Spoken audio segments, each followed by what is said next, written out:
اعوذ باللہ من الشیطان الرجیم بسم اللہ الرحمن الرحیم وقال اللہ لا تتخذوا الہین اثنین انما هو الہ واحد فإیای فارہبون وَلَهُ مَا فِي السَّمَاوَاتِ وَالْأَرْضِ وَلَهُ الدِّينُ وَاصِبًا أَفَغَيْرَ اللَّهِ تَتَّقُونَ۔ وقال اللہ، اور اللہ نے فرمایا، کہا اللہ نے، فرمایا اللہ نے، لا تتخذوا الہین اثنین، نہ بناؤ الہین اثنین، دو الہ، دو معبود، نہ بناؤ دو معبود، اثنین تثنیہ، الہین یعنی الہ، ایک الہ کو کہتے ہیں الہین، دو الہ۔ تو ترجمہ کیا بنے گا؟ اللہ نے فرمایا کہ لا تتخذوا الہین اثنین، نہ بناؤ دو معبود، انما ہوا الہ واحد، بے شک وہ ایک ہی معبود ہے، بے شک وہ ایک ہی معبود ہے، ایک ہی الہ ہے۔ الہ کہتے ہیں جو عبادت کے لائق ہے، جو معبود ہے۔ فَإِيَّايَ فَارْهَبُونَ، بس اللہ فرماتے ہیں فَإِيَّايَ فَارْهَبُونَ، مجھ ہی سے ڈرو، بس مجھ ہی سے ڈرو، یعنی وہ الہ میں ہوں اور مجھ ہی سے ڈرو۔ وَلَهُ مَا فِي السَّمَاوَاتِ وَالْأَرْضِ، اور اسی کے لیے جو کچھ آسمانوں میں ہے اور جو کچھ زمین میں ہے۔ وَلَهُ الدِّينُ وَاصِبًا، اور اسی کے لیے، وَلَهُ اور اسی کے لیے، دین، دین کا ایک معنی ہوتا ہے فیصلہ، اور ایک معنی عبادت، اور ایک معنی سزا جزا، ٹھیک ہے؟ کئی معنی اس کے لکھے ہیں، سارے معنی اپنی جگہ پر ٹھیک ہیں، اور یہ سب جتنے معنی کے لیے یہ لفظ بولا جاتا ہے دین کا، وہ سب اللہ کے حق ہیں، ٹھیک ہے؟ تو واصبہ کا معنی یہ ہمیشگی کے معنی میں ہے، دوام کے معنی میں ہے، تو ترجمہ بنے گا وَلَهُ الدِّينُ وَاصِبًا، تو دین کا ایک معنی ہے اطاعت، دین کا ایک معنی کیا ہے؟ اطاعت، تو وَلَهُ الدِّينُ وَاصِبًا، اور اسی کے لیے ہے اطاعت ہمیشہ کی۔ اسی کے لیے کا کیا مطلب ہے؟ یعنی اسی کا حق ہے اطاعت ہمیشہ کی، اسی کا حق ہے اطاعت، اور دوسرا مطلب کہ اسی کا حق ہے ہمیشہ کی سزا جزا، اسی کا حق ہے ہمیشہ کی، اور اسی کا حق ہے ہمیشہ کی اطاعت۔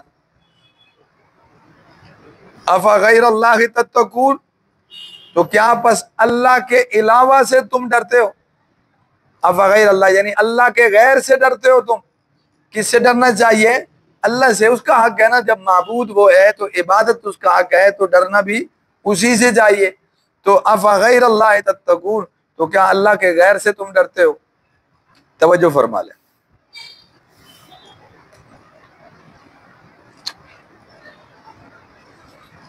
بڑا واضح پیغام ہے قرآن کریم میں، یہ تعلیم تو کئی جگہ پر موجود ہے کہ انما الہکم الہ واحد، بے شک تمہارا الہ ایک ہی الہ ہے۔ وَإِلَٰهُكُمْ الہ واحد، تمہارا الہ کیا ہے؟ ایک ہی ہے۔ قُلْ هُوَ اللَّهُ احد، تو یہ تو ایسا پیغام ہے جو تمام انبیاء علیہ السلام کی مشترکہ دعوت ہے اور مشترکہ پیغام ہے، جو ہر نبی نے، ہر رسول نے اپنی امت کو دیا ہے۔ اس کا مطلب ہے تمام اسی بات کے پابند ہیں کہ وہ ایک اللہ کو کیا مانے؟ معبود مانے، ایک اللہ کو عبادت کے لائق سمجھے۔ لیکن یہاں ابتدا میں یہ بات فرما دی کہ بھئی دو الہ نہ بناؤ۔ اب اس کا یہ مطلب نہیں نکالا جا سکتا کہ تین بنا لو۔ توجہ فرمائیں، ایک کے بعد کیا آتا ہے؟ دو۔ تو علماء نے ایک مطلب اس کا یہ بھی لکھا ہے کہ ایک کے بعد دو ہے، یعنی کم سے کم یہ پھر دو ہے، اس کے بعد تین، چار، پانچ، سو، تو ایک کے بعد دو ہے، دو کی اجازت نہیں ہے تو تین کی کیسے ہوگی؟ بات سمجھ رہے ہیں؟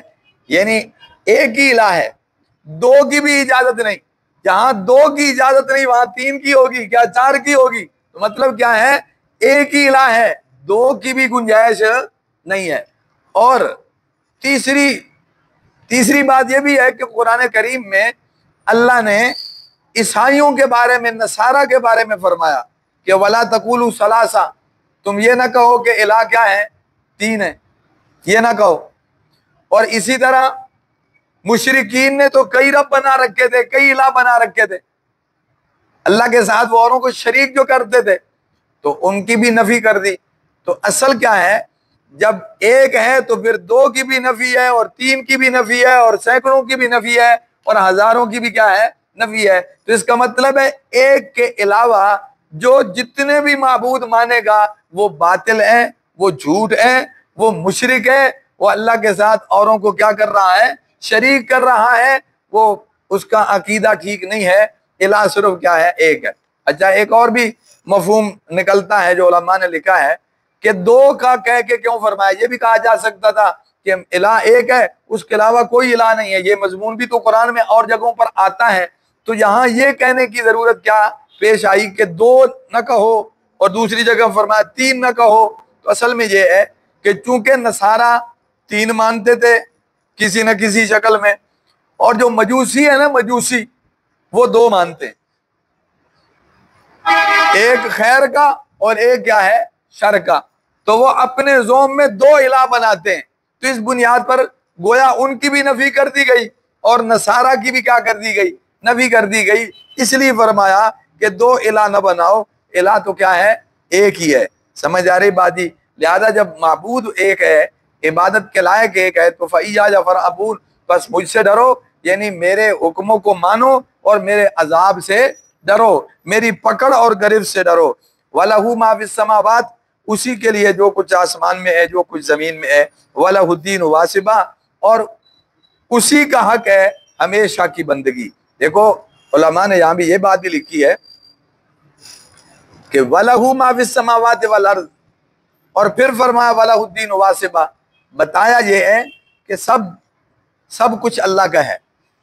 جسے آپ مخلوق کہتے ہیں اس کا خالق اللہ ہی ہے، اللہ خالق کل شیء، ہر شے کا خالق کیا ہے؟ اللہ ہے۔ خالق وہ ہے تو الہ بھی وہی ہے، معبود بھی وہی ہے، اور ہر شے اس کی فرما برداری کرنے والی اور اس کی عبادت کرنے والی ہے۔ وَلَهُ مَا فِي السَّمَاوَاتِ وَالْأَرْضِ، اسی کے لیے جو کچھ آسمانوں میں ہے، جو کچھ زمین میں ہے، یعنی اس کی ملکیت ہے، اس کی مخلوق ہے، اور اس کی بندگی کرتے ہیں۔ لہذا جب مخلوق اس کی ہے، ملکیت اس کی ہے، تو پھر اس کو حق حاصل ہے کہ وہ جس کو چاہے سزا جزا دے، وہ جس کو چاہے اس کی گرفت کرے۔ اور دوسرا یہ کہ جب سب مخلوق اس کی ہیں تو پھر سب پر لازم ہے کہ ہمیشہ اسی کی کیا کریں؟ اطاعت کریں، بندگی کریں، فرما برداری کریں۔ دونوں اعتبار سے یہ اسی کا حق بنتا ہے، بندوں پر لازم ہے، مخلوق پر لازم ہے کہ اس کی اطاعت کریں، اور اس کو اختیار اور حق حاصل ہے کہ وہ جس کو چاہے کیا دے؟ سزا دے، جس کو چاہے پکڑے، جس کو چاہے چھوڑ دے۔ اس لیے فرمایا افغیر اللہ تتقون، تو کیا اللہ کے غیر سے ڈرتے ہو؟ جو تمہارا خالق ہے اور جو تمہارا مالک ہے، تمہیں اس سے ڈرنا چاہیے، کیونکہ سب کچھ اس کے اختیار میں ہے۔ جس نے تمہیں پیدا کیا، موت بھی اسی نے دینی ہے، جو بیمار کرتا ہے شفا بھی وہی دیتا ہے، جو تکلیف ازمائش دیتا ہے دور بھی وہی کرتا ہے، جو امتحان میں ڈالتا ہے، مشکل میں ڈالتا ہے، مشکل سے نکالتا بھی وہی ہے۔ تو لہذا تمہیں کس سے ڈرنا چاہیے؟ اللہ سے ڈرنا چاہیے۔ اس کو معبود سمجھتے ہو تو پھر اسی سے ڈرو، اسی کی بندگی کرو، اسی کی فرما برداری کرو۔ تو جناب معبود اللہ کو مانو اور عبادت کسی اور کے کرتے رہو، خالق اللہ کو مانو اور عبادت اوروں کی بھی کرتے رہو، تو یہ تو یقیناً جرم بھی ہے، شرک بھی ہے، یہ اپنی جگہ پر یہ بے وفائی بھی ہے۔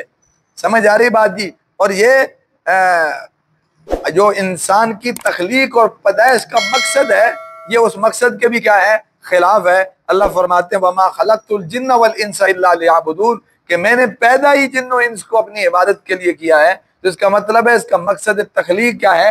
عبادت ہے۔ اگر یہ عبادت نہیں کریں گے تو سمجھو یہ اپنی پیدائش کا مقصد ہی بھول گئے، یہ اپنی زندگی کا مقصد ہی کیا ہے؟ بھول گئے ہیں۔ تو اللہ جل جلالہ ہم سب کو سمجھ نصیب فرمائے، اور اللہ تعالی حیات ہمیں بندگی نصیب فرمائے۔ صدق اللہ۔